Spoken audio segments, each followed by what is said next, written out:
마스크 벗어도 되죠? 예.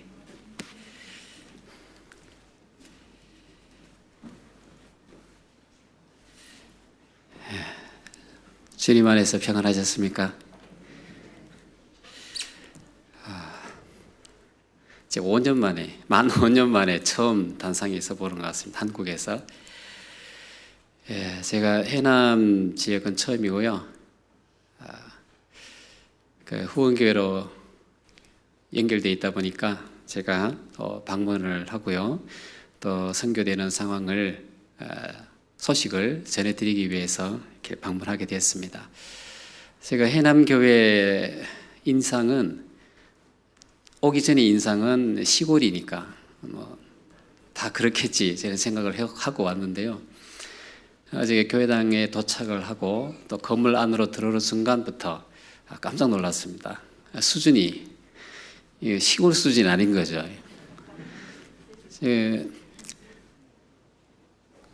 한국에 있을 때도 여러 교회 주일 설교차 다녀봤는데 깜짝 놀랐습니다. 가는 곳곳마다 스타일이라 해야 될까요? 너무 저는 많이 놀랐습니다. 그리고 찬양해 주시는 것도 너무 은혜가 되고 또 다시 주님의 은혜를 생각하게 하는 귀한 찬송이라고 생각합니다. 그리고 웬만한 교회는 지휘자가 없거든요. 지휘자까지 지휘도 하시고 하니까 너무 마음이 뭉클하고 또 주님의 은혜에 또 생각하는 그런 귀한 시간을 주신 것 같습니다. 그래서 기도드리고 함께 말씀 상고하겠습니다. 사랑과 은혜가 많으신 살아계신 하나님 아버지 감사합니다. 죄와 허물로 죽을 수밖에 없던 저희를 주님의 그 크신 사랑과 예수 그리스도의 보혈로 인해서 저희들 아무런 값 없이 믿음으로만 의롭다함 여겨주시고 영원한 산 소망을 주시고 저희들이 땅에 살아가면서 하늘나라의 소망을 바라보며 살아갈 수 있도록 은혜 베풀어 주심을 감사합니다. 저희들 주님의 은혜로 구원을 받았지만 주님 오실 때까지 살아가는 그 모든 과정들 결코 쉽지 않음을 알고 있습니다. 우리 각자의 믿음을 지킬 수 있도록 주님께서 붙잡아 주시고 모든 성도들이 주님을 바라보며 주님의 말씀 안에서 서로 사랑하며 안으로 사랑하며 밖으로 복음을 전하는 귀한 성도들이 될 수 있기를 원합니다. 특별히 해남교회를 저희 다보 도련교회와 연결시켜 주시고 함께 복음을 위해서 관심을 가지고 기도하며 협력할 수 있는 귀한 시간과 또 관계를 맺게 해주심에 감사합니다. 주님 오실 때까지 복음 전하는 그 일을 멈추지 않게 해주시고 주님 만날 때까지 더 많은 관심과 세계 복음 전파를 위해서 협력하는 형제 자매님들이 되기를 원합니다.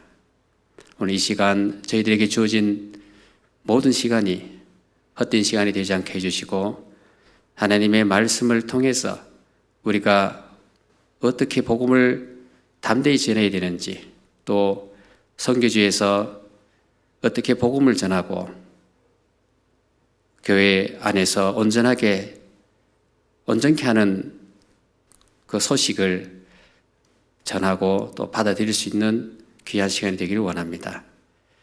전국에 또 전 세계 모든 곳곳에 복음이 전파되고 교회가 세워지고 있습니다. 주님이 원하시는 그 모든 일 저희들 함께 협력하고 기도하는 가운데 주님의 선한 사업이 날로 더 번창해 나가기를 원합니다. 우리 성도님들 가운데 아직 믿음이 연약한 분들이 있을 수 있고 육신의 건강이 좋지 않아서 힘들어하는 분이 계실 수 있습니다. 그 모든 분들 하나님의 말씀으로 치유하여 주시고 그 믿음을 버리지 않고 하나님의 말씀을 부여잡고 주님 만날 때까지 힘있게 살아가는 그리스도인들이 될 수 있도록 인도해 주시기 원합니다. 이 귀한 모든 시간 주님께서 인도해 주시고 도와주옵소서. 언제나 저희를 사랑하시는 예수님 이름으로 기도드렸습니다. 아멘. 같이 성경 찾으시겠습니다. 신약 성경 사도행전 16장입니다. 신약 성경 사도행전 16장 6절로 10절 말씀 같이 보시겠습니다.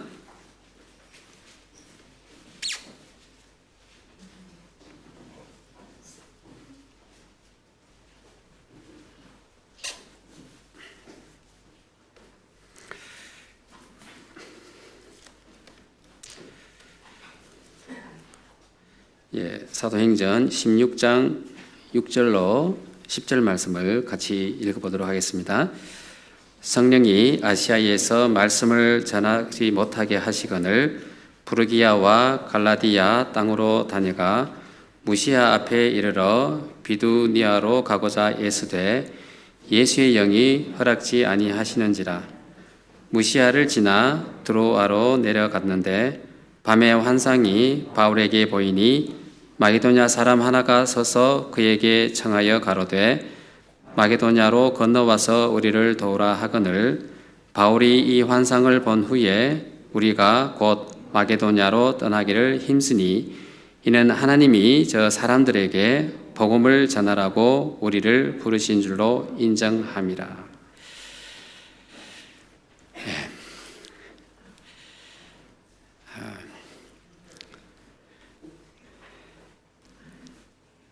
오늘 어제 뵌 분도 계시고 오늘 또 첫 만남을 가지시는 분도 계실 겁니다.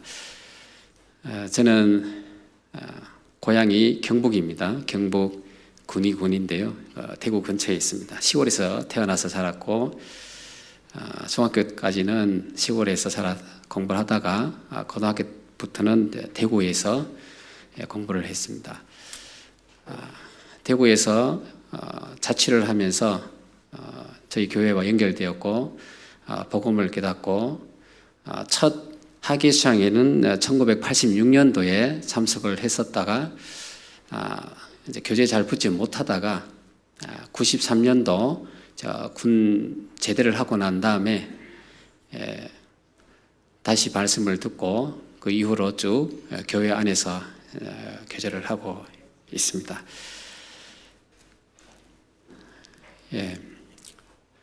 2011년 9월 1일자로 하나님의 부르심을 받고 저는 이제 서울중앙교회로 가서 좀 훈련을 받다가 서울 은평교회로 발령이 나서 서울 은평교회에서 교제를 한 5년, 만 5년 정도 했었습니다.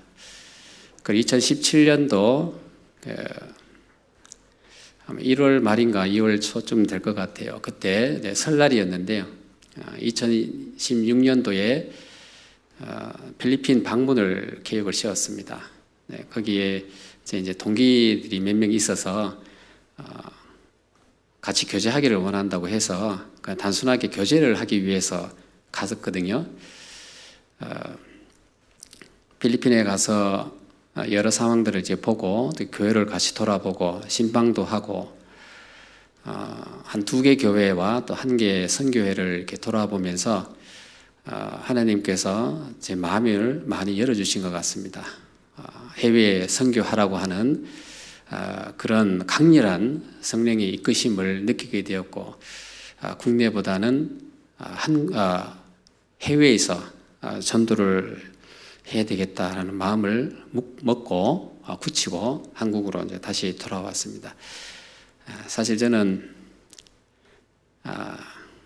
한국에 있을 때 해외 선교에 대해서 크게 좋지 않은 부정적인 생각을 갖고 있었던 사람입니다. 물론 전도인이 되기 전에 그때 막 해외 선교를 시작할 때에 아니 한국에서 복음을 잘 전하면 됐지 왜 해외까지 복음을 전해야 되나? 다른 국가에서 다 알아서 할 텐데 거기까지 우리가 신경 써야 되나라는 그런 부정적인 생각을 갖고 있었습니다. 그런데 한 해, 두 해 지나면서 해외에 복음 전하는 것도 우리가 해야 되고, 만일에 해외에서 선교사로 우리나라에 복음을 전하지 않았더라면 사실 저도 구원을 못 받았을 것이고, 국내에 많은 교회가 세워질 수 없는 그런 상황이라는 것을 인지를 하고 해외 선교가 중요하구나 라는 것을 깨닫게 되었습니다. 저는 개인적으로 2013년도에 은평교회에 있을 때에 동계수련회, 필리핀 동계수련회에 참석을 했었어요. 그러니까 12월 달이었는데요. 그때 한국이 굉장히 추웠습니다. 그때 내복을 입고 또 아주 기모라고 하나요? 두꺼운 또 바지까지 입고, 원래 제가 이제 추위를 많이 타는 편인데 그렇게 다니던 그 시기에 필리핀에 가게 되었습니다. 이제 담임 목사님과 또 형제님들 몇 분하고 방문을 했어요. 그래서 이제 필리핀 어떤 곳일까 저는 굉장히 긴장도 되지만 궁금했습니다. 이제 마닐라 공항에 내렸고 대합실에서 이제 나갔어요. 문을 여는 순간 그 우리나라 한여름 그 뜨거운 공기 있죠. 문을 여는데 그 뜨거운 공기가 확 들어오더라고요. 아이고 왜 이리 덥지? 그랬는데 같이 마중 나오신 선교사님 그러더라고요. 지금 필리핀이 겨울이에요. 겨울이라 별로 안 덥습니다. 이러는데 저는 깜짝 놀랐어요. 야, 겨울인데 이 정도 더우면 한여름이면 도대체 얼마나 덥단 말인가. 필리핀 살 곳이 못 되는구나. 저는 그렇게 생각했어요. 한 2주째 한 10여일 정도 머무르면서 제가 느꼈던 필리핀은 여긴 진짜 공기도 그렇고 너무 덥고 살 곳이 못 되는구나. 그렇게 생각하고 돌아왔어요. 돌아오기 전에 필리핀 선교 지원하라고 그 형제님들까지 그러더라고요. 원래 그런 얘기 안 하기로 하고 갔는데 1시간 동안 그냥 아이고 전사님 필리핀 선교하시면 좋겠습니다 하고 아이고 저는 아니에요. 저 영어도 안 되고 아무것도 안 됩니다 하고 돌아왔어요. 그러다가 2016년도에 또 담임 목사님하고 멕시코로 또 선교 방문차 가서 다녀왔습니다. 왜 그리 먼지요? 비행기 안에서 자도 끝이 오더라고요. 계속 그 일본 주위에 있고. 근데 필리핀이나 멕시코나 참 선교하는 모습 보면서 가슴이 많이 찡했습니다.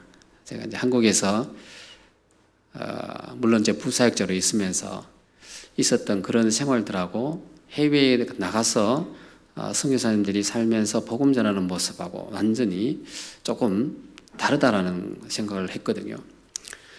근데 멕시코는 이제 낮과 밤이 완전 반대다 보니까 너무 조금 적응하기 힘들었습니다. 음식도 좀 힘들었고, 그러던 찰나에 2016년도에 계획을 세웠어요. 필리핀에 일단 방문하는 것으로 가족들하고 가서 저희 자녀들도 하나님의 복음이 해외에서 어떻게 전해지고 있는지, 또 선교사님들이 어떻게 살면서 복음을 전하고 현지에 있는 성도님들이 어떻게 살아가고 있고 그분들이 어떻게 구원을 받았으며 신앙생활을 어떻게 하고 있는지 그것을 좀 보여주고 싶었습니다. 신앙을 위해서. 그래서 함께 가게 되었는데요. 아이들도 물론 나름대로 생각을 가지고 있었겠지만 저는 아까도 말씀드렸었던 것처럼 무언가가 강렬하게 끌어당기는 그 힘을 느꼈어요. 사실 영어도 전혀 못하죠. 또 문화적인 부분도 참 예민하죠. 음식 같은 것도 좀 이상하면 좀 잘 못 먹는, 그렇다고 깐깐하지는 않은데 좀 그런 편입니다. 그래서 너무 걱정이 됐는데 그런 거 마다하지 않고 마음의 결정을 내리고 한국에 돌아왔습니다. 그때는 제가 건강이 좀 많이 안 좋았기 때문에 걱정을 많이 했어요. 3차 신경통이라고 얘기를 들어보신지 모르겠습니다. 병원에 가면 진단이 안 나오는, 아프기는 한데 진단이 안 나오는 거죠. 근데 그 치료 방법이 이제 마이어스 칵테일 주사를 이렇게 쭉 늘려서 맞으면 좀 회복이 될 가능성이 있다고 해서 일주일에 3번씩 맞다가 그것을 한 달에 한 번 맞는 것까지 쭉 늘려놨었어요. 그래서 제일 걱정이 됐죠, 건강 때문에. 그래서 미리 그 필리핀 선교지에 계신 분들하고 교제를 하기를, 제가 건강이 이러하니까 마닐라 주변으로 좀 보내달라고, 여차하면 일단 국내에 들어와야 될 수도 있는 상황이니까 그렇게 해달라고 하고, 그 영순위로 그 주변에 가는 걸로 교제가 돼 있었대요. 그리고 난 다음에 발령 받은 것이 제가 생각했던 것이 아닌 처음 들어보는 다바오라고 하는 지역이더라고요. 그 다바오라고는 어떤 곳인가 제가 검색을 해보니까 루손섬에는 안 나와요. 어디에 있나 했더니 제 끄트머리 민다나오 섬, 거기는 아직 선교사가 파송되지 않은 그런 곳이었어요. 그리고 한국하고 직항이 없어요. 마닐라 거치든지 세부를 거치든지 해야지 한국에 올 수 있는 그런 상황입니다. 고민 많이 했죠. 건강이 이런데. 그리고 그쪽 지역은 반군들이 다 그쪽에 주둔하고 있고, 또 이슬람교가 제일 많고 좀 위험 지역이라는 걸 알고 있었기 때문에 가야 되나 말아야 되나 잠이 오지 않았습니다. 며칠 동안. 그런데 주님께서 나를 위해서 피 흘리시고 죽어주셨는데 내가 그 정도 못하겠나, 이런 생각이 들더라고요. 그때까지 가족들한테는 얘기도 못했습니다. 필리핀 가는 건 맞는데 그쪽이 어떤 곳이라는 걸 얘기를 전혀 안 했죠. 이제 고민을 하다가 결정을 내리고, 주님, 제가 가겠습니다 하고 결정을 내리고, 이제 이현 목사님께도 이제 말씀을 이제 드렸어요. 제가 건강이 이러한데 괜찮겠습니까? 그러더니 이현 목사님께서 말씀하시더라고요. 그거 걱정하지 말고 가라고. 가면 주님이 알아서 해주실 거라고. 예, 알겠습니다. 순종하고 갔어요. 이제 갈 때에 1년치 칵테일 주사를 맞을 것을 준비를 해서 갔습니다. 그 1년 동안 있는 동안에 그 주사를 한 번도 안 맞았어요.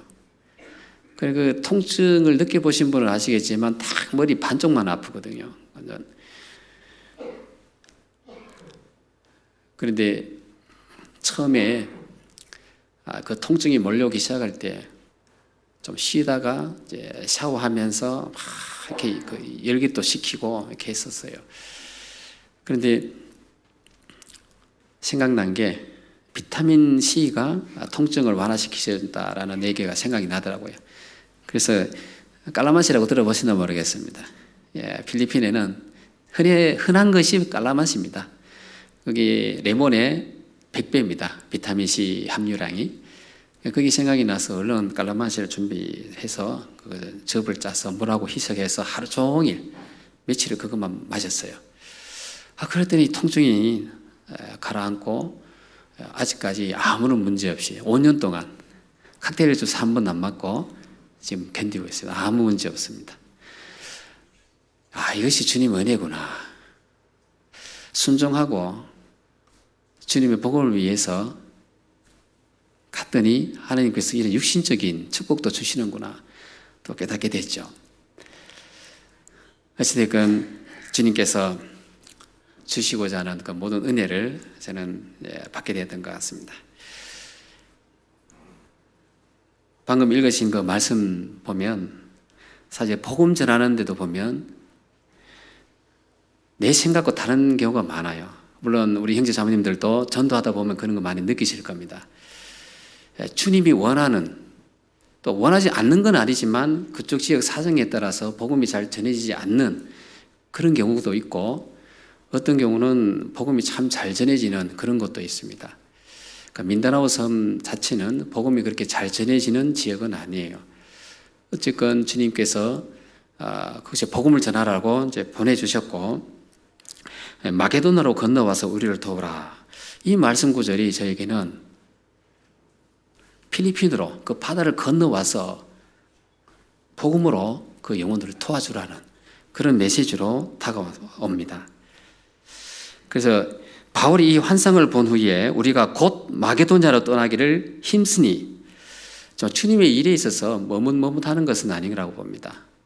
결정이 나고 마음에 확정이 됐으면 곧바로 시행하는 것, 그것이 주님의 뜻을 받드는 것이라고 생각을 하고요. 이는 하나님이 저 사람들에게 복음을 전하라고 우리를 부르신 줄로 인정합니다. 기회는 왔을 때 잡는 것이고 지나가면 다시는 그 기회가 오지 않을 수 있는 것처럼 복음 전하는 것도 마찬가지인 것 같습니다. 복음 전하는 그 기회가 끝이 나면 더 이상의 기회는 없을 수 있죠. 그래서 해외뿐만이 아니고 국내에 계신 우리 형제 자매님들도 복음 전하는 그 일, 기회가 왔을 때 그 기회를 놓치지 않고 꼭 복음을 전하는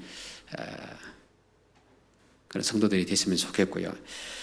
마가복음 16장 15절에 있는 말씀처럼 너희는 온 천하에 다니며 만민에게 복음을 전하라, 전파하라. 잠깐 우리의 사명인 것 같습니다. 국내에 계신 우리 형제 자매님들도 아마 다바토릴 교회 위해서 관심을 가지시고 기도해 주시고 또 여러 가지로 많은 또 물질적으로도 후원해 주시고 하는 것 저도 잘 알고 있습니다. 때로는 선교하다 보면 야, 이것이 기도의 힘이구나. 결코 사람의 힘으로 할 수 없는 그런 역사가 이루어질 때 보면 반드시 그 배후에는 형제 자매님들의 관심과 기도가 있다는 걸 느끼게 됩니다. 저뿐만이 아니라 해외에서 선교하고 있는 또 많은 선교사님들이 공통된 말을 합니다. 사실 기도 없이 아무것도 되지 않잖아요. 주님도 겟세마네 동산에서 크게 땀방울이 핏방울이 되기까지 기도를 하셨잖아요. 그냥 하는 것이 아니죠. 다 기도가 우선시 되고 그 기도의 힘으로 복음을 전하게 되는 것 같습니다. 자, 저도 너무 긴 말씀을 드렸는데요.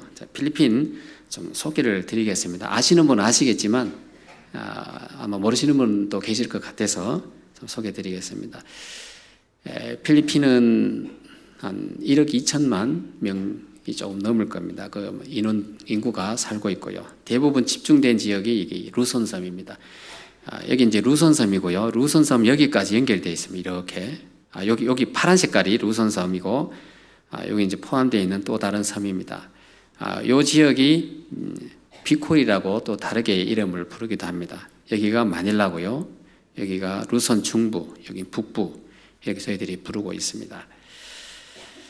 이렇게 해서 필리핀을 세 지역으로 나누게 되는데 북부, 중부, 남부 이렇게 나눠져 있습니다. 그런데 남부는 좀 빨갛게 표기를 했는지 뭐 큰 뜻은 없고요. 이 남부 지역은 원래 필리핀 지역이 아니라 다른 지역이었다고 합니다. 미군이 철수를 하면서 이 민다나오 섬을 필리핀 쪽으로 이제 넘겨준 걸로 제가 얘기를 들었는데요. 그래서 여기에 반군들이 다 여기 있습니다. 여기 있고,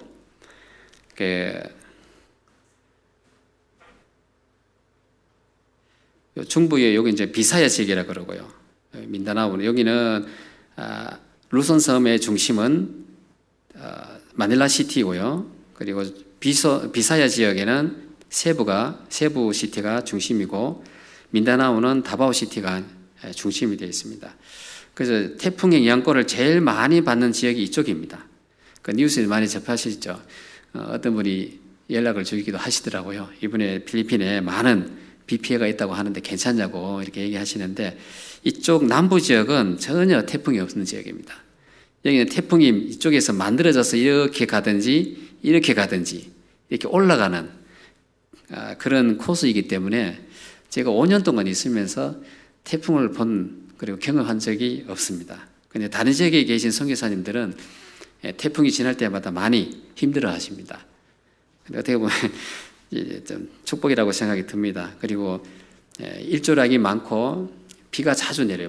비는 꼭 밤에 어두울 때 비가 내리고 낮에는 해가 많이 떠 있고 이렇게 해서 과일이 풍성하고 맛이 있는 지역이기도 합니다. 그리고 필리핀에는 다양한 언어가 있습니다. 공통된 언어는 따갈로그 그리고 영어 이렇게 두 가지가 필리핀 언어로 지정이 되어 있고요. 그 외에 좀 많이 쓰는 언어가 비사야인데 요 지역에 많이 씁니다. 요 지역에. 그리고 민다나오 섬 주변에도 좀 사용을 해요. 그리고 세부아나오라고 하는 언어가 있는데 그 비사야하고 거의 비슷해요. 근데 그 언어는 이쪽 남부 쪽에 많이 사용을 합니다. 그래서 이쪽 지역에 보면 본토의 말이 또 따로 있기 때문에 의사소통하는 게 굉장히 힘들어요. 그래서 여기도 보면 이쪽 지역마다 또 다른 말을 사용을 하거든요. 여기가 이제 토릴 교회가 있는 지역입니다. 여기 토릴 교회가 있고 여기 다바오 시티고요. 이쪽에가 이제 술탄 쿠다라 교회라고 현지 전도인이 이곳에서 목회를 하고 있고 이쪽 지역이 이제 가가엔 데오로라고 또 현지 전도인이 목회를 하는데 여기서 여기까지는 한 7시간 거리고 여기서까지가 술탄 쿠다라까지는 한 4시간 반 정도 거리입니다. 물론 이제 도로 사정이 그렇게 좋지 않습니다. 안 좋기 때문에 시간이 좀 더 많이 소요되는 그런 경향이 있기도 합니다. 자, 필리핀에는 올해 통계로 연초 통계로요 64개의 교회가 있고 36개의 선교회가 있습니다. 그래서 합계 한 100개 교회가 지금 모임을 갖고 있고요. 그 저희들 목표는 내년도 목표는 올해 목표죠. 올해 목표는 120개의 교회와 선교회를 만드는 겁니다. 자, 선교사는 20명이 파송되어 있고요. 현지 전도인은 38명입니다. 38명이 함께 선교사와 목회를 하고 있습니다. 이 사진은 원래 5월 12일에서 14일 저희들 전도인 부부 수련회가 있었는데 그때 촬영한 사진입니다. 저희들 이제 한국하고 똑같이 해요.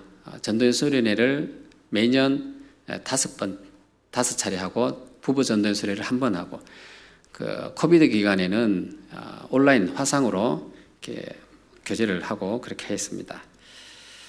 이제 자매님들만 딱 현지 전도인들 딱 3명이 일이 있어서 참석을 못했어요. 3명 빠지고 모두 참석한 사진입니다. 여기는 같이 부부끼리 앞에는 이제 전도인, 뒤에는 이제 자매 이렇게 사진을 찍었습니다. 많죠. 세계 선교하는데 이렇게 많은 전도인이 있는 교회가 없습니다. 멕시코가 좀 교회 수는 많지만 필리핀이 제일 복음이 많이 왕성하게 전파되고 있는 지역입니다. 여기 이제 민다나오 섬만 이렇게 보신다면 여기 이제 빨간색으로 트러블드 에리아라고 되어 있는데요. 이 지역은 조금 위험 지역에 속하고요. 이쪽 부분은 지금 색깔은 이런데 한국 정부에서 요 까만색으로 표기를 해서 여행 금지 구역입니다. 이쪽에는 가면 안 되는 외국인이 가면 안 되는 지역이고요. 이쪽 지역은 이제 만일에 들어가면 4시 이전에 다 그 지역을 이제 나와야 되는 그런 지역입니다. 여기에 제 교회가 하나 있어요. 근데 이쪽 교회까지는 제가 가요. 이제 주일 설교하러 갑니다. 제일 처음에 갈 때는 긴장을 많이 하고 갔습니다. 처음에 갈 때는. 그리고 이제 교회 형제들하고 같이 데리고 갔었는데요. 몇 번 가다 보니까 괜찮더라고요. 그래서 요즘은 그렇게 안 데리고 다닙니다. 그리고 이쪽 부분이 아마 그 반군들이 많이 주둔하고 있고 이쪽으로 가면 거의가 다 이슬람교가 이렇게 장악을 하고 있고 어떤 도시에 가보면 그 학교나 또 병원은 그 지붕에 보면 이렇게 되어 있습니다. 황금돔처럼 이렇게 생겼어요. 저기 뭐 회교 사원인가 했는데 뭐 병원이라 그러고 학교라 그러더라고요. 그래서 문화 자체가 그렇게 다 형성되어 있는 지역입니다. 그리고 아마 기억이 나실 건데요. 제가 2017년 5월 달에 갔는데 5월 중순 말쯤에 마라위 사태가 발생된 곳이 이쪽입니다. 그때 이제 이슬람교들의 IS가 테러를 일으켜서 한 도시를 점령해서 그렇게 했던 아마 계엄령 선포됐던 그때가 있었는데 이쪽 지역에서 그런 일이 있었습니다. 제가 처음에 여기 발령받고 가서 어떻게 해서든 살아서 복음을 전해야 된다. 그러니까 내가 죽지 않고 살아서 여호와 행사를 선포하리로다 하는 그 말씀을 딱 부여잡고 어떻게 살아서 복음을 전하자. 그런 이제 마음으로 복음을 전했습니다. 여기는 제가 처음 다보토류교회 방문했을 때 모습입니다. 여기 이제 가정집이에요. 가정집에 여기 주차할 수 있는 공간이 하나 있었어요. 원래 이제 먼저 첫 씨앗이죠. 자매님이 복음을 전하기 시작해서 복음이 전해졌는데 그 자매님 댁에서 교회를 시작하다가 이렇게 좀 좋지 않은 일이 생겨서 여기 현지 전도인 사택으로 옮겼었던 시기였습니다. 근데 이게 양철을 하고 이렇게 대나무 같은 거 엮어서 이렇게 해놓은 건데요. 여기 비가 오면 다 비가 옆에서 새가지고 물이 이게 비산이 되는 거죠. 해 뜨면 해가 빛이 이렇게 들어오니까 말씀 듣다가 그냥 다들 자리 이동하고 이런 상황이 생겼었습니다. 이때는 한 20명 정도 이렇게 교제에 나오고 계셨고요. 여기서 한 3분의 1 이상은 이제 다 떨어졌습니다. 어떤 문제로 인해서 좀 떨어졌고요. 저희들 처음 가서 찍었던 가족 사진입니다. 그래서 제가 가고 난 다음에 한 달이 있었는데 이 건물 집주인이 찾아왔습니다. 찾아와서 뭐라고 항의를 하더라고요. 뭔 얘기냐면 먼저 현지 전도인이 계속 렌트비를 냈었는데 월세를 내다가 갑자기 월세를 안 내니까 이게 어떤 일인가 해서 와서 보니까 교회는 간판이 걸려 있고 지금 교회로 사용하고 있으니까 이제 난리가 난 거예요. 아니 나는 교회로 대여해 준 적이 없다. 가정집으로 대여를 해줬지 왜 교회를 허락 없이 이렇게 사용을 하고 있느냐 하고 난리 났죠. 당장 나가라 하더라고요. 그래서 선교사님들하고 교제를 했죠. 그리고 주변에 들어갈 수 있는 건물이 있는지 없는지 찾아보니까 조그만한데도 50만 원씩 이러더라고요. 그래서 이런 우리가 구할 수 없다. 그래서 교제를 했는데 한 1, 2년 정도 더 있다가 건축하는 것이 좋겠다고 해서 1, 2년 더 있는 걸로 교제를 했습니다. 그리고 이제 주인하고는 교제를 해가지고 조금 더 인상해주고 좀 더 머무는 걸로 그렇게 했습니다. 그래서 리노베이션을 하고요. 이렇게 좀 더 확장을 하고 지금 그 공간 너무 협소하기 때문에 계속 있는다는 건 어려웠습니다. 그래서 이렇게 좀 확장을 했습니다. 그리고 이제 모임을 이렇게 해서 시작을 했는데요. 그래도 40명 남짓 들어갈까 말까 합니다. 40명. 한 30명도 채 못 들어갔을 거예요. 이렇게. 그리고 이 지역은 교회당 건축 장소입니다. 저기 아마 다 보셨죠? 예, 아마 보셨을 것 같은데요. 2018년도에 제가 그렇게 하고 난 다음에 2018년도에 후원교회에서 방문을 해주시고 또 2019년도에 또 한 번 두 번째 또 방문을 해주셨어요. 그때 또 이모들께서 참석을 해주셔서 또 목사님과 함께 교제를 또 했습니다. 저희들 장소가 너무 절실히 필요하다고. 왜 그러냐면 복음 전하는데 큰 제약이 있었어요. 어떤 분은 이런 곳에서는 나는 교회 안 나온다. 어떤 할머니도 그렇게 얘기를 하셨고 전도를 너무 못해가지고 직접적으로 물어봤죠. 지금 이런 환경이기 때문에 전도를 못하는 거냐? 아니라고 하는데 그런 배경이 좀 깔려 있었습니다. 그런데 다른 교회 같은 경우에는 차고 넘치지 이게 더 이상의 수용할 수 없는 그런 공간이 부족으로 인해서 교회당을 건축하는 경우가 대부분인데 저희는 그 정도는 아니었지만 복음을 전할 목적으로 건축을 하지 않으면 안 되는 그런 상황이 생겼습니다. 그래서 어차피 이사를 가야 되기 때문에 좀 부탁을 좀 드렸었던 거고요. 그런데 흔쾌히 또 교제를 잘 해주셔서 우리 형제 자매님들께서 한 마음으로 또 한 뜻이 되어서 많이 후원을 해주셔서 이렇게 교회당을 건축을 하게 되었습니다. 사실 팬데믹이 시작되면서 착공식을 저희들 하지 못했고요. 또 모든 성도들이 집에서 나올 수 없는 상황이었습니다. 정부에서 봉쇄령을 내렸기 때문에 나올 수 없었어요. 다 집에서 스테이하면서 나가면 안 된다 이런 분위기였습니다. 그래서 아마 소식을 들으셨겠지만 자재 수급이 되지 않고 이제 자재 수급을 하려고 하면 비용이 너무 비싸고, 또 공사를 담당했던 그 건축업 하셨던 그 형제님 계산하기를 이제 마닐라 수준으로 계산을 했던 거죠. 그런데 이쪽에는 좀 더 떨어져 있는 다른 지역이다 보니까 모든 자재값이 또 인건비가 조금 더 비싼 그런 형편이었습니다.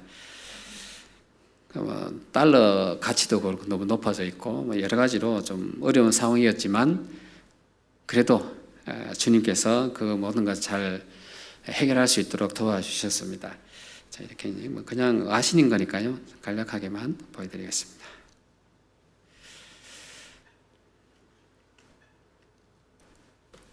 그리고 2022년 2월 25일 입당식을 했는데요. 그때 참 죄송했습니다. 그 유튜브로 생중계를 해드리려고 다 계획을 했었는데 인터넷 사정이 좋지 않았습니다.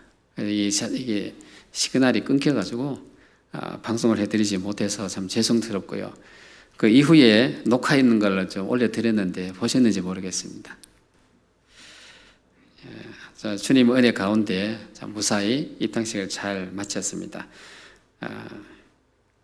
아직 팬데믹이 끝나지 않은 상황이었지만 그래도 많은 선교사님과 가족들 또 참석해 주시고 기도해 주시고 해서 많은 힘이 되었습니다.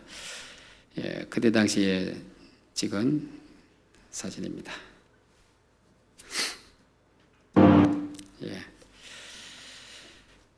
그리고 이제 교회에 크고 작은 행사들이 여러 가지가 있었는데요. 아무래도 소식을 좀 전해드리는 것이 좋을 것 같아서요. 2019년도에 저희들이 이제 바자를 했고요. 이렇게. 그리고 2020년, 이사 가기 전에 마지막으로 여기 구교회당에서 바자회를 했습니다.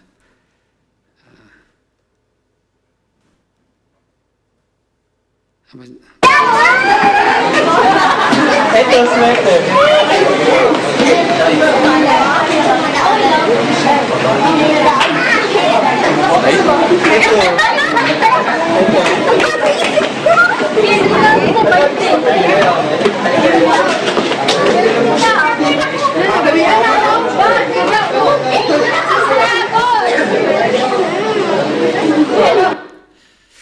성도들이 아주 좋아하죠.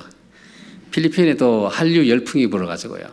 뭐 K-팝, 드라마, 뭐 여러 가지 인기가 많은데요. 그죠? 한국 물건이라면 너무너무 좋아합니다. 물론 그쪽 지역에도 뭐 옷이 여러 가지 있긴 하지만 질적으로 많이 떨어져요. 그래서 이분들도 아는 거죠. 그래서 이 구제품이긴 하지만 실제로 사는 것보다 더 좋아요, 질이. 그런 경우가 많습니다.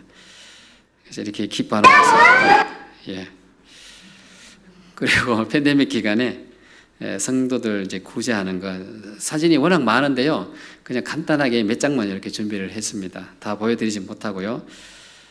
교회 구교회당에서 여기 이제 임원들이 모여서 이제 배급을 하기 위해서 이렇게 준비를 하고요. 이렇게 쌓아놓고 이게 이제 여러 차례 했습니다. 또 해남교회에서 자체적으로 또 한번 도와주신 적이 있으셨잖아요. 크게 도움이 많이 됐습니다. 그때는 정말 교회 형제자매님들이 원래 일자리가 변변치 않은데 하루 벌어 하루 먹고 사는 분들이 많은데 뭐 일자리가 없고 뭐 어디 나가서 일할 데도 없고 많이 힘들었죠. 그래서 한국에서 많이 도와주셔서 이분들 정말 고맙다고 많이 인사를 많이 했습니다. 여기가 로악이라고 하는 지역인데요. 이병인 행진님 가봤을 겁니다. 여기가 뭐라 그러죠? 처가댁이죠. 처가댁. 여기가 처가댁입니다. 여기 이제 그 세리자매 여동생이에요. 여동생. 여기가 엄마. 여기 세리자매 여기 있네요. 여기서 보이나요? 그때 당시에 뭐 마스크 구입도 어렵고 이렇게 해서 대충 그냥 손수건 같은 걸로 막고 마스크 같은 안 쓰고는 만날 수 없는 상황이었기 때문에 그렇게 했고요. 여기는 이제 시내 쪽에 사시는 분들 이렇게 했습니다.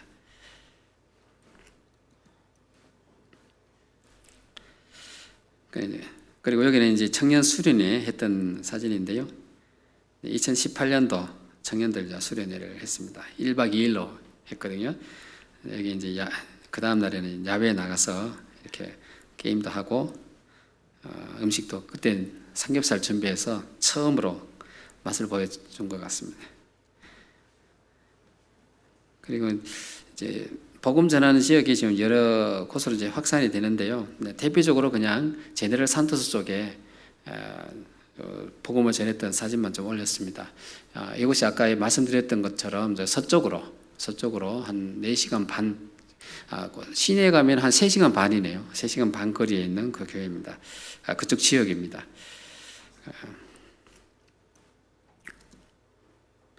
그리고 2018년에서 이렇게 제가 참석을 한 거는 그 한인 수양회라고요. 매년마다 필리핀에 있는 한인들이 모여서 학예 수양회를 합니다.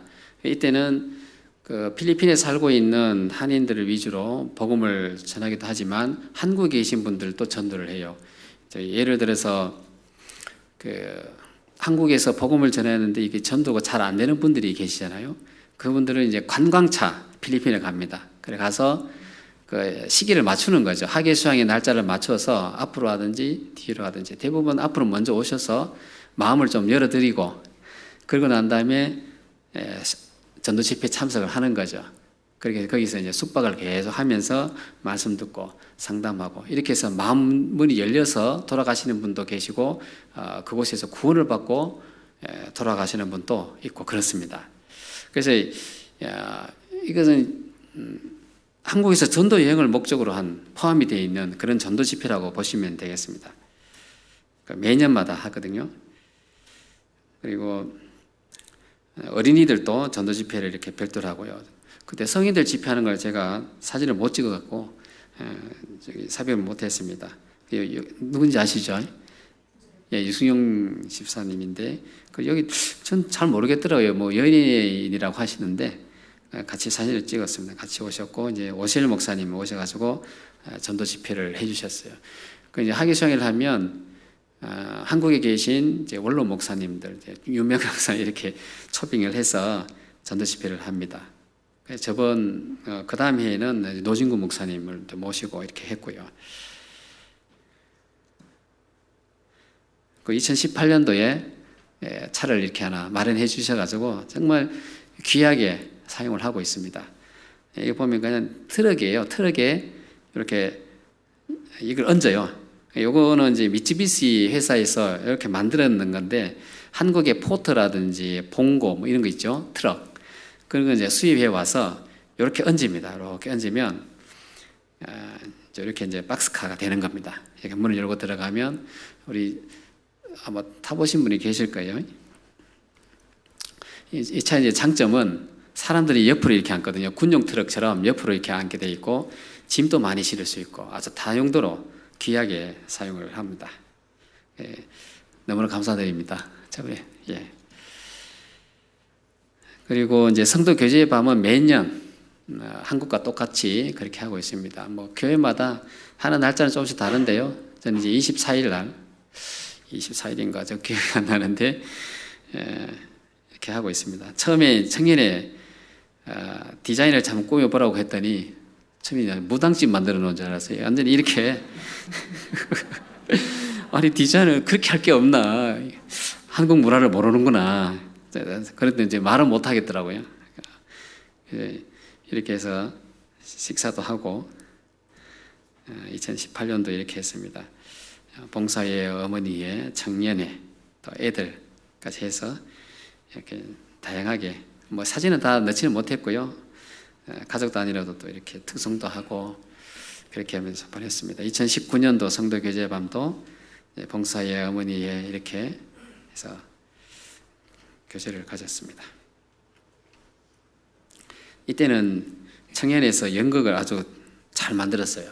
연극도 하고 여기 한 가족들 전체가 나왔고요. 청년회하고 그리고 2년 동안 저희들 이제 못 모이다가 2021년도 작년 12월 달에 이렇게 새 교회당에서 성도 교제의 밤을 갖게 되었습니다. 애들 귀엽죠? 예, 자매들랑 다 식사를 하고 청년들 여기 이번에 디자인하고 있는 모습입니다.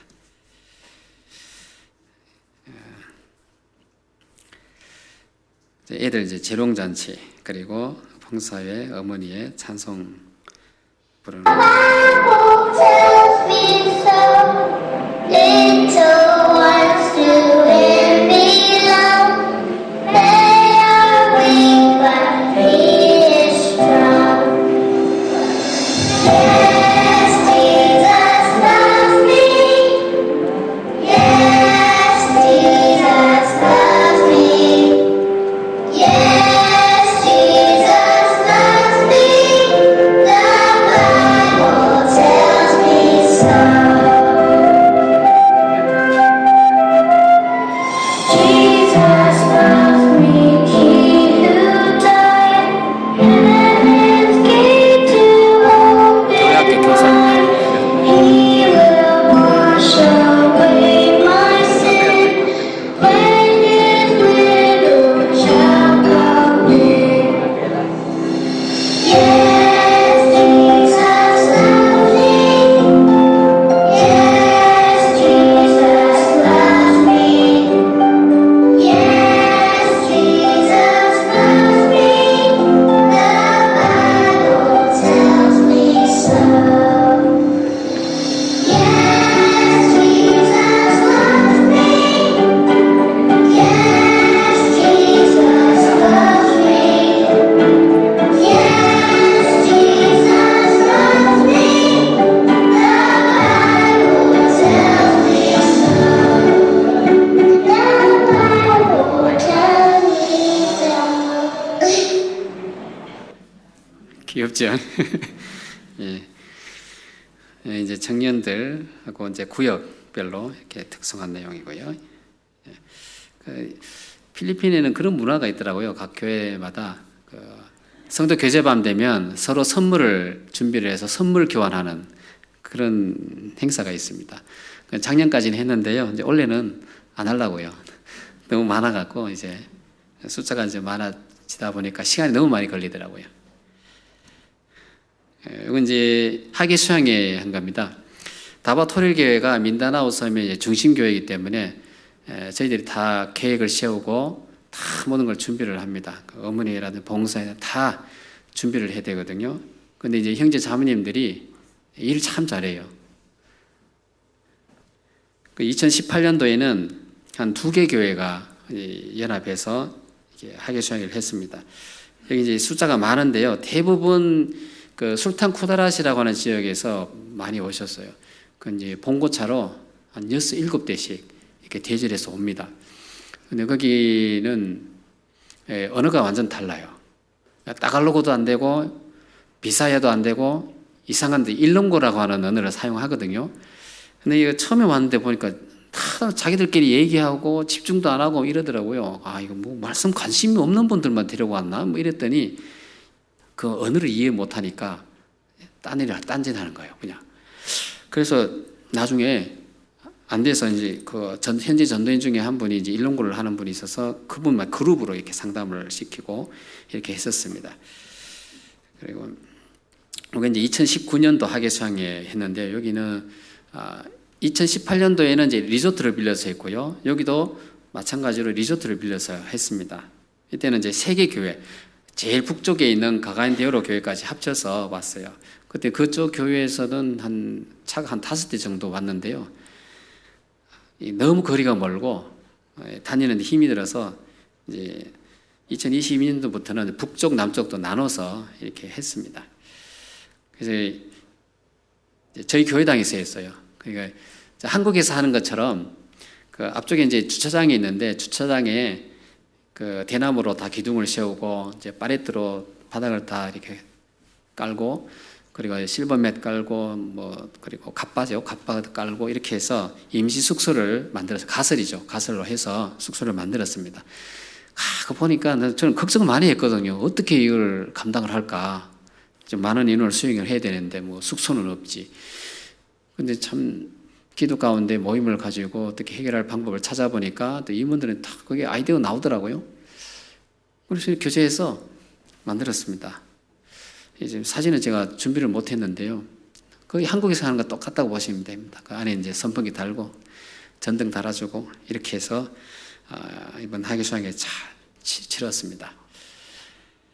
여기 이제 현지 전도인이고요. 여기는 이제 강사로 오신 자고 두 사람이 번갈아 가면서 이번에 전도 집회를 했습니다. 그리고 이제껏 한 전도 집회, 그 학예 수양회 중에 제일 성과가 좋은 학예 수양회였습니다. 그리고 그 필리핀 전 지역에 학예 수양회가 1차, 2차로 나눠서 했는데요. 인원이 이제 7,935명이 참석을 했어요. 그러니까 거의 8,000명 참석한 거죠. 한국 교회도 처음 시작할 때 뭐 몇백 명 이래부터 시작했잖아요. 그런 것처럼 이제 좀 더 영상을 한번 보여드리겠습니다. 보면 깜짝 놀라실 거예요. 몇백 명에서 지금 뭐 8,000명 가까이 지금 올라갔거든요. 그 내년에는 한 10,000명 정도는 되지 않을까. 그리고 선교사님들하고 교제를 하다 보니까 예전에는 학예 수양회를 하고 나면은 끝나면은 이제 남는 인원이 거의 없는데 올해는 학예 수양회를 통해서 구원받으신 분들이 교회에 남아 있는 그런 경우가 많습니다. 너무 좋다고 이제 한번 보여드리겠습니다.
여기는 딸 지역에 마닐라 권역이 여기 있습니다. 수화로도 하고요.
예, 보신 것처럼 필리핀 전 지역에서 복음이 활발하게 전해지고 있습니다. 그리고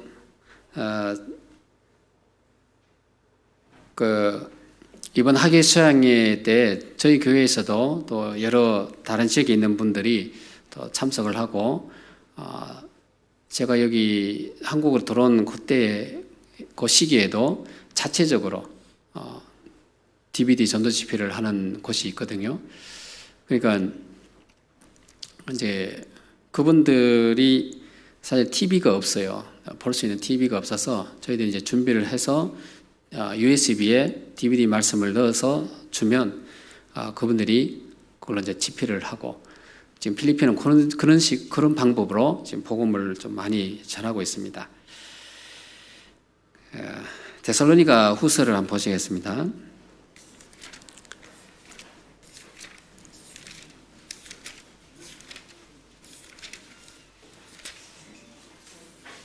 (1장 3절입니다)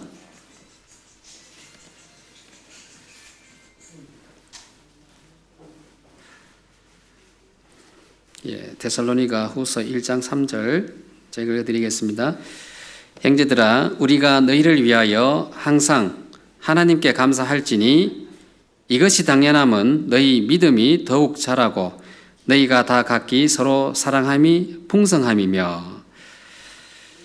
예, 자, 복음 전하는 일도 쉽지 않지만 교회를 세우고 온전케 하는 그 일이 참 더 어려운 것 같습니다. 저는 실제로 부사역자로만 있다가 담임을 만나서 교회를 온전케 하는 그 일을 하면서 많은 것을 배우게 됩니다. 와, 이 목회하는 게 정말 쉬운 건 아니구나. 왜 그러냐면 한국에 있는 성도님들이나 해외에 있는 성도님들이나 다 똑같은 것 같고요. 똑같은 처지, 단지 경제적인 수준이 다르고 생각이 조금 다를 어떤 그런 것이 있지만 교회에 일어나는 그런 일들은 다 똑같다라는 생각이 들더라고요. 저는 해외에 나가면 뭐 한국처럼 뭐 복잡한 일은 없겠지 그런 생각은 했었어요. 그런데 보니까 참 해결하기 어려운 좀 교회 안에서도 서로 이제 문제가 생기고 또 어려움이 생기고 서로 사랑할 수 없는 또 미워하는 그런 경우도 생기더라고요. 참 그런 문제들을 풀어주고 해결해 나가는 그런 것들이 참 어렵다, 쉽지 않다 그런 생각이 들더라고요. 왜냐하면 이제 교제를 하고 또 상담을 하고 하면은 예스가 되거든요. 그런데 뒤돌아서면 노예요. 이게 계속 반복되다 보니까 참 교회가 하나 되는 것이 쉽지는 않구나. 물론 다 그런 건 아니지만 일부분 그런 경우가 있습니다. 자, 그래서 선교사의 마음은 참 급합니다. 단시간 내에 빨리 복음을 전해서 그들의 믿음이 빨리 자라고 또 복음이 확산되고 이런 마음이 참 갈급한데 급한데 참 더디게 신앙이 성장하고 복음이 느리게 전파되고 하는 모습에 참 마음이 힘든 그런 경우도 없지 않아 있습니다. 자, 그래서 기다리는 것이 필요하다는 것도 배우고요.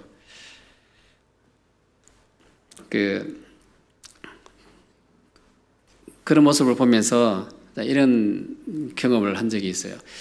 저희 집에 담장에 보면 흙도 없는데 시멘트와 사이에 나무 같은 게 풀 같은 거 올라오는 거 보셨죠?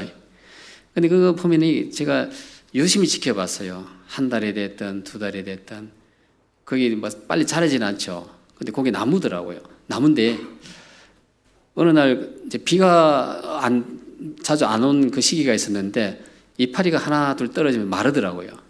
그래서 저거 살려야 되겠다 싶어서 그냥 뚝 뗐어요. 뗐더니만 뿌리가 다 안 붙어 나오잖아요. 일부분만 있는 거죠. 땅에 심었더니 한동안 거의 못 자라고 있었어요. 이게 죽는 거 아닌가? 물을 주고 계속 갖고 왔더니 나중에 한 달 지나니까 조금씩 좀 자라더라고요. 그러면 그 자라기 전까지 과정은 뿌리를 내리고 있는 그런 과정이었다는 거죠. 그리고 자라기 위해서는 뿌리가 튼튼해야 되고 뿌리를 먼저 내려야 되는구나. 그뿐만 아니고 참 그 자연을 통해서 하나님께서 또 깨닫게 해주시는 것이 많잖아요. 그 빠빠야 나무 같은 경우에도 이렇게 두 개가 이렇게 올라요. 빠빠야 아시나요? 이렇게 열매인데요. 그 필리핀에서 흔하게 볼 수 있고 흔하게 먹는 과일입니다. 이제 예전에 먹고 이제 씨를 버렸더니 그 씨가 싹이 나서 올라왔어요. 그런데 한 자리에 두 개가 올라온 거예요. 이거 참 자라고 싹이 올라왔는데 이거 뽑아 버리기는 아깝고 해서 하나를 옮겼는데 그 화분에다 옮겨 심었죠. 그랬더니만 얘가 자기 이파리를 다 떼는 거예요. 야, 이거 말라 죽는 거 아닌가? 그러니까 캐낼 때 보니까 그래도 뿌리가 온전치 않았어요. 조금 남아있는 뿌리로 견디기 힘드니까 그 이파리를 다 떼버리더라고요. 자기 스스로.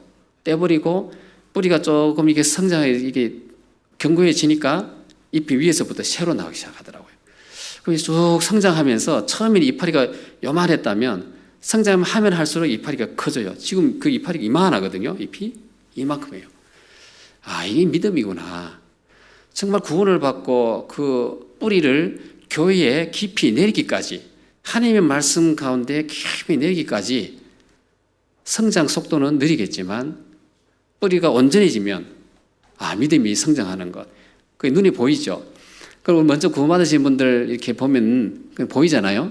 이제 막 구원받으신 분들은 사실 말씀의 깊이도 아직 없잖아요. 그러면 우리가 쉽사리 판단할 수도 있는데 그건 판단해서 될 문제가 아니고 기도해 주면서 기다리는 것, 그것이 필요한 것 같습니다. 제가 목회를 하면서 현지인들이 그런 큰 거구나.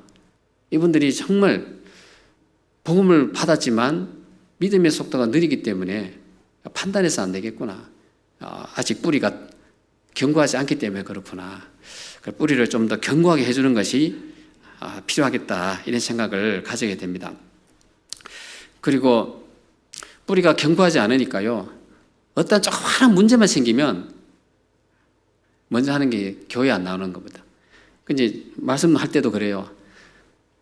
문제 생기면 교회부터 안 나오려고 그런 작정을 하고 계획을 세우는데 제발 그러지 말라고 해도 그게 안 돼요.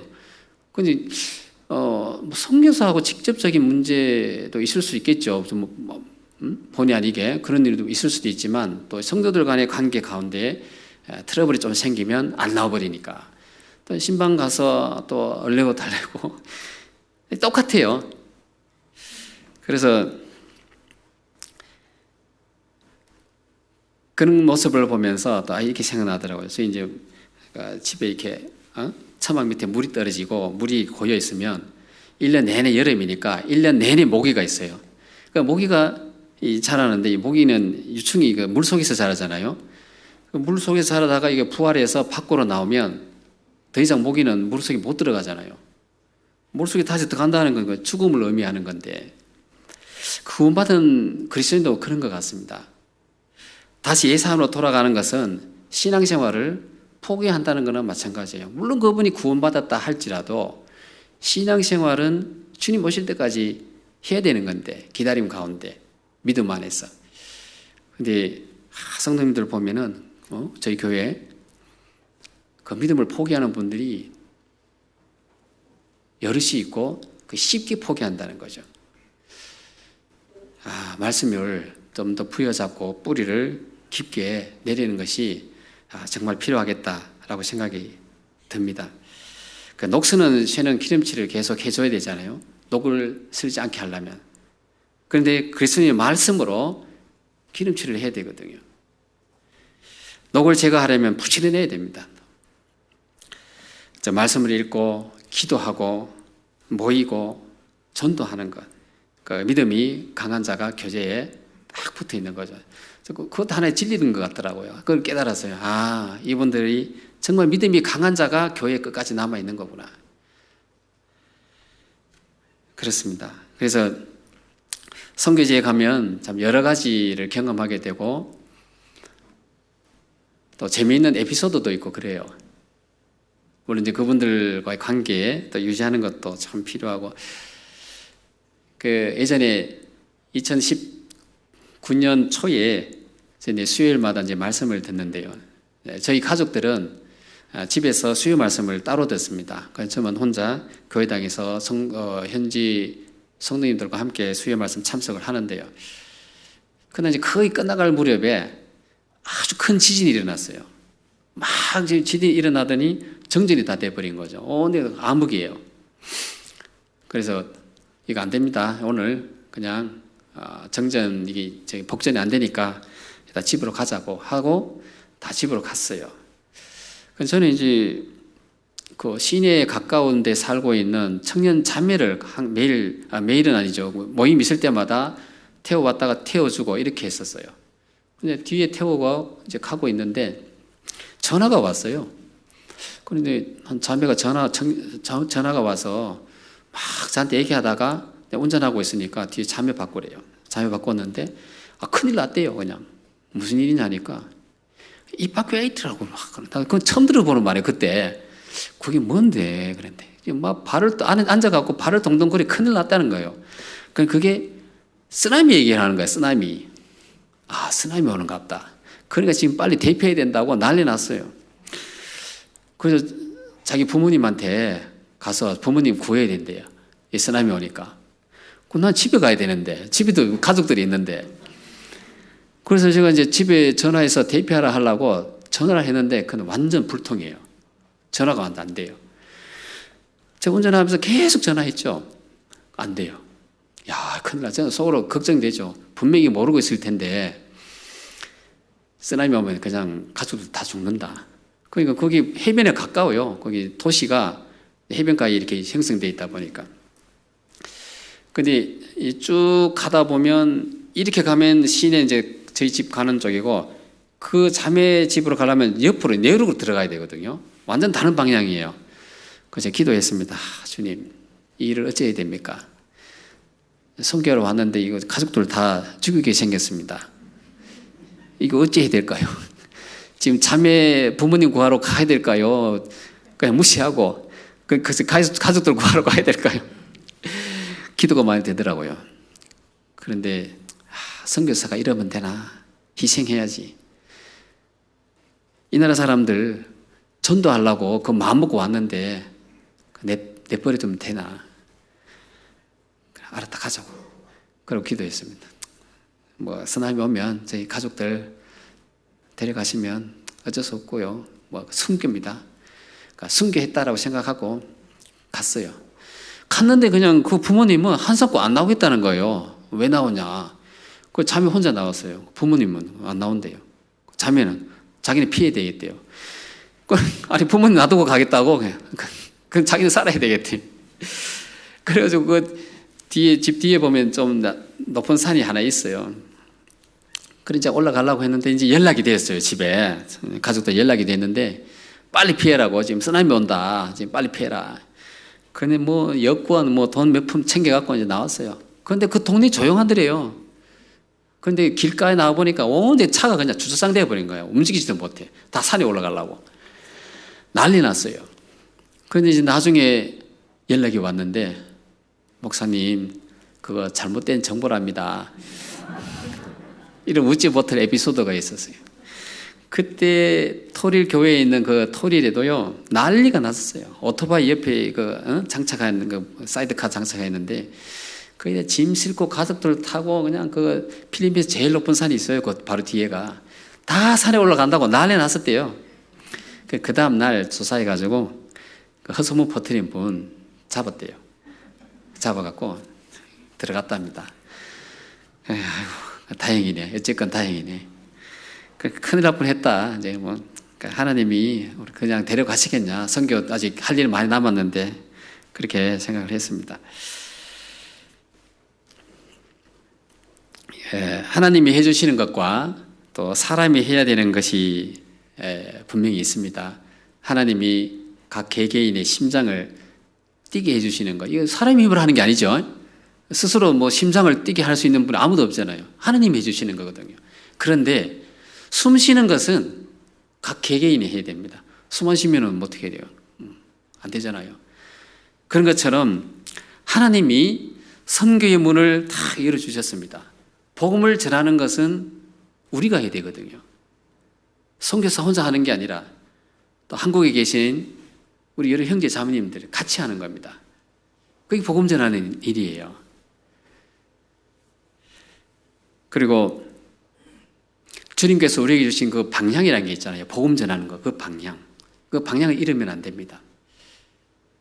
주님도 이 땅에 오실 때에 복음을 전하기 위해서 오신 거죠. 희생하시고 피 흘려주시고 하는 거 다 복음 전하기 위한 겁니다. 십자가에 달리시기 전에도 주님은 꼭 말마다 다니시면서 복음을 전하셨고 그 일을 제자들에게 명령하셨고 또 우리에게도 명령을 하셨거든요. 그게 한 방향입니다. 다른 방향 보면 복음 전하는 일을 잃어버릴 수 있어요. 제가 한 달 전인가요? 최북쪽에 이제 가가인데오로 그 교회가 있습니다. 현지 전도인이 있는 교회가 있는데 여기는 이제 비행기가 없어요. 그래서 차를 가지고 다녀옵니다. 거의 논스톱으로 가면 한 7시간 걸려요. 근데 예전에는 길이 안 좋을 때 더 걸렸었거든요.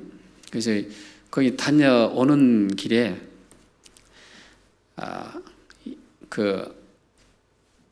늦게 도착하면 안 되거든요. 왜 그러냐면 거기는 조금 위험 지역이 조금 중간중간에 있어요. 또 길도 굉장히 험악하고 1000m가 넘는 산을 하나 넘어오는데 굉장히 이제 비도 자주 오고 안개도 끼고 웬만하면 어두워지기 전에 최대한 빨리 그것을 벗어나려고 하거든요. 그래서 막 운전 막 100km씩 막 이렇게 막 길이 안 좋지만 막 달려가는데 제가 길을 잘못 들어간 거예요. 이 방향이 중요한데 그 방향을 놓쳐버리고 잘못된 길로 들어가 버린 거예요. 그럼 가도 예전에 다녔던 그 길이 아니에요. 이상하다. 왜 이상한 엉뚱한 길이 나오지? 가다가 차를 세워서 지도를 검색해 보니까 완전 다른 방향으로 가고 있더라고요. 그래서 1시간이나 와버렸어요. 와, 이거 큰일 났네. 다시 또 1시간을 되돌아 나왔습니다. 그래서 그 산을 이제 넘어왔는데요. 그때 받은 교훈이 지금 빨리 이곳을 벗어나야 된다고 그렇게 생각하고 무조건 가는 것이 아니라 방향을 확인하고 가야 되는구나. 방향을 확인했더라면 그 2시간, 그 시간을 허비하지 않았을 텐데 정말 우리가 복음 전하고 또 신앙생활 할 때 잘못하면 시간을 허비할 수 있거든요. 엉뚱한 데 시간을 보낼 수 있습니다. 그래서 그리스도인들은 남은 시간을 참 소중하게 보내야 됩니다. 그 시간을 어떻게 보내야 될까요? 물론 우리 개개인이 필요한 시간도 보내야 됩니다. 하지만 주님과 전혀 상관없는, 교회와 전혀 상관이 없는 그런 곳에 우리가 시간을 보내고 있다면 정신을 차려야 될 거예요.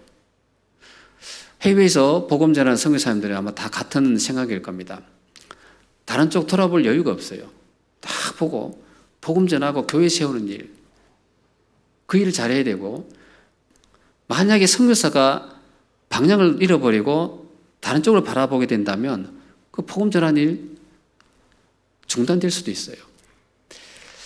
그래서 우리 형제 자매님들 기도하실 때에 복음 전하는 그 선교사를 위해서 물론 국내에 계신 많은 또 전도인들이 계시잖아요.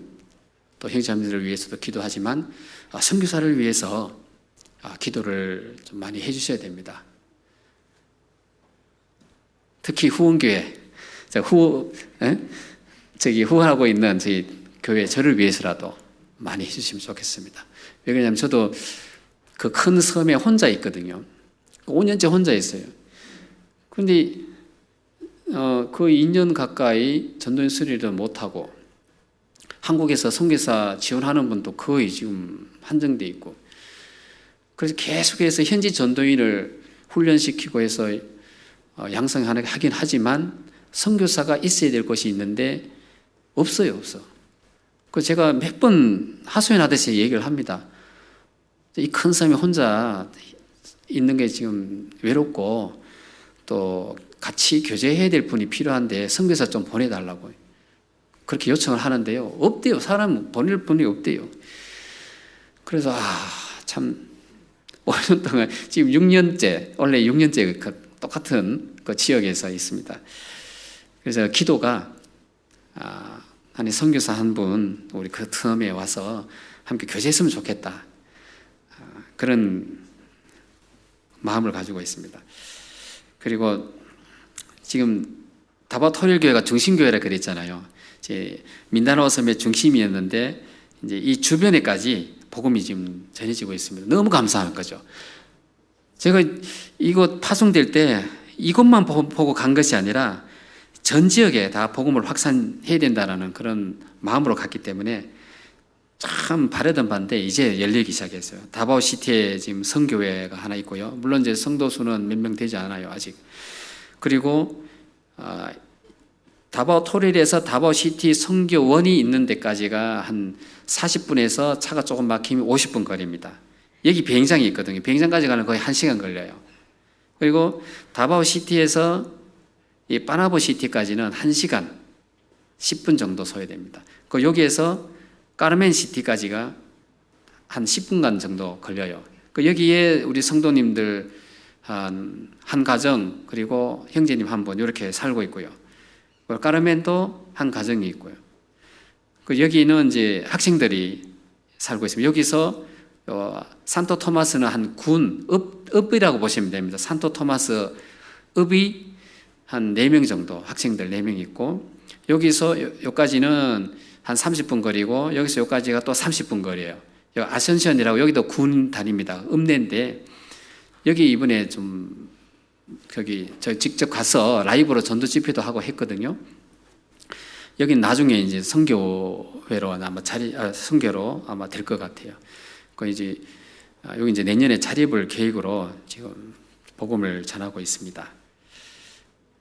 지금 뿌듯하지 않습니까? 다바오 토릴 교회에서 계속해서 복음이 이제 확산되고 있으니까 너무나 이제 감사한 일이죠.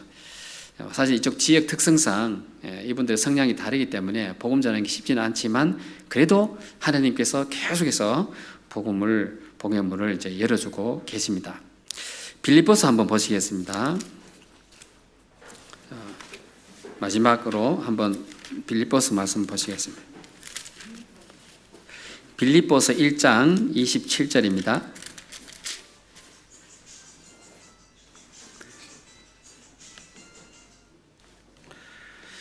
빌립보서 1장 27절을 같이 읽어보겠습니다. 오직 너희는 그리스도 복음에 합당하게 생활하라. 이는 내가 너희를 가보나 떠나 있으나 너희가 일심으로 서서 한 뜻으로 복음의 신앙을 위하여 협력하는 것과 한 뜻 그리고 일심 한 마음과 한 뜻을 가지는 것 참 중요하죠. 그래서 그리스도 복음에 합당하게 생활하라. 주님의 일을 하는 데 있어서 그리스도인으로서 합당한 삶을 살지 않은 상태에서 주님의 일을 한다는 건 좀 모순된 부분이 있잖아요. 그래서 내 삶을 돌아보고 내가 그리스도인으로서 합당한 삶을 살아가고 있는가? 만약에 그렇지 않다면 말씀으로 좀 더 내 마음을 정리를 하고 또 온전케 되는 그런 과정들을 이렇게 발박하면서 내 자신을 주님께 드리기를 힘써야 될 겁니다. 세계 선교에 함께하는 것이 또한 주님의 은혜를 갚는 겁니다. 그래서 저도 처음에 나갈 때 주님의 은혜를 갚는다는 그런 마음으로 나갔고요. 우리 형제 자매님들도 함께 협력해서 그 주님의 은혜를 갚는 그런 시간을 계속해서 보내면 좋겠습니다.